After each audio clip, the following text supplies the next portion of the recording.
In other news, we're tracking Eastern Cape Premier Oscar Mabuyane has outlined the province's vision for the 7th administration.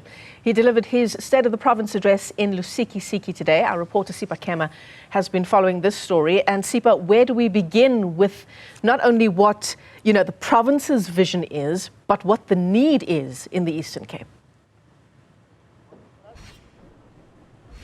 Well, absolutely, Michelle. And talking about need, that is what majority of the people from the Eastern Cape need, which the Premier touched on, such as water, infrastructure, roads, also growing the economy, because currently right now the Eastern Cape is under recession.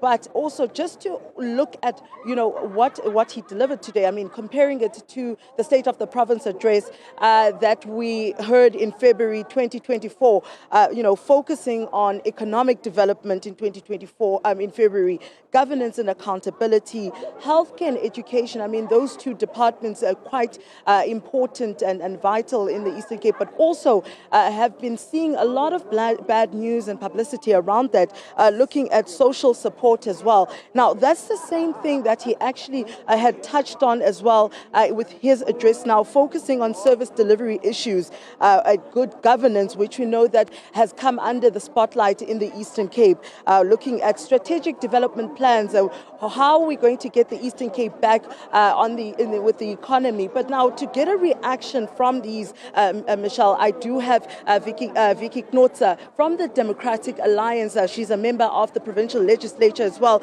Now, Vicky, I mean, this is something that we've heard in February.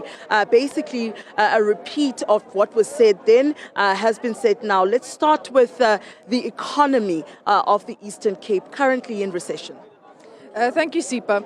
A great deal of commitments that were made in this year's SOPA centers around the economy and job creation in the Eastern Cape.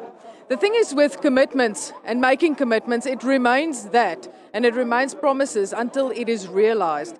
And that will be a key priority and focus area for the Democratic Alliance as the official opposition in the Eastern Cape, to monitor and track those promises and commitments and to ensure that those promises are fulfilled.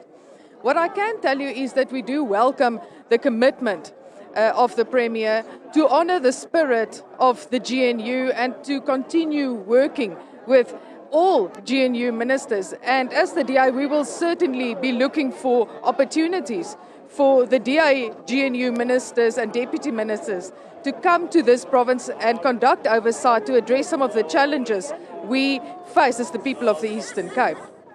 Now, Vicky, besides the economy, now something that's also under the spotlight in the Eastern Cape is issues of service delivery, which he spoke to, speaking to good governance.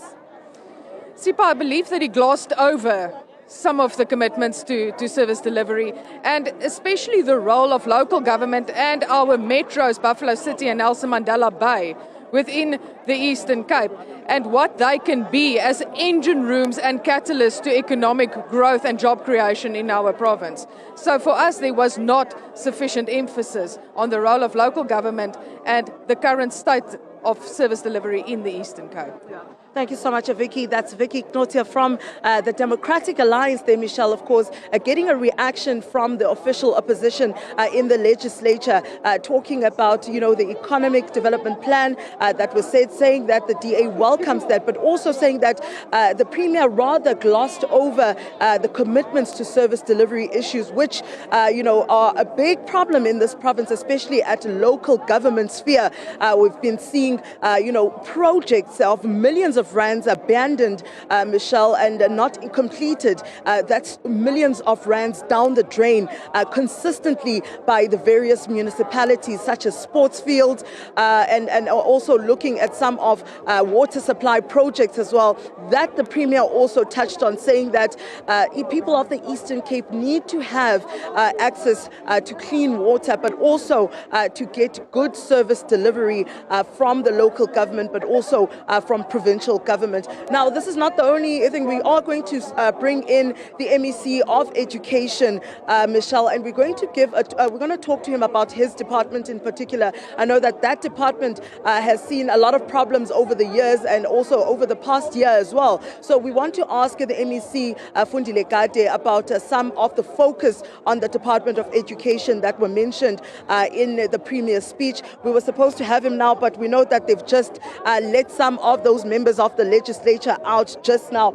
So they are slowly coming out, but we will come back to you. For now, it's back to you in studio, Michelle.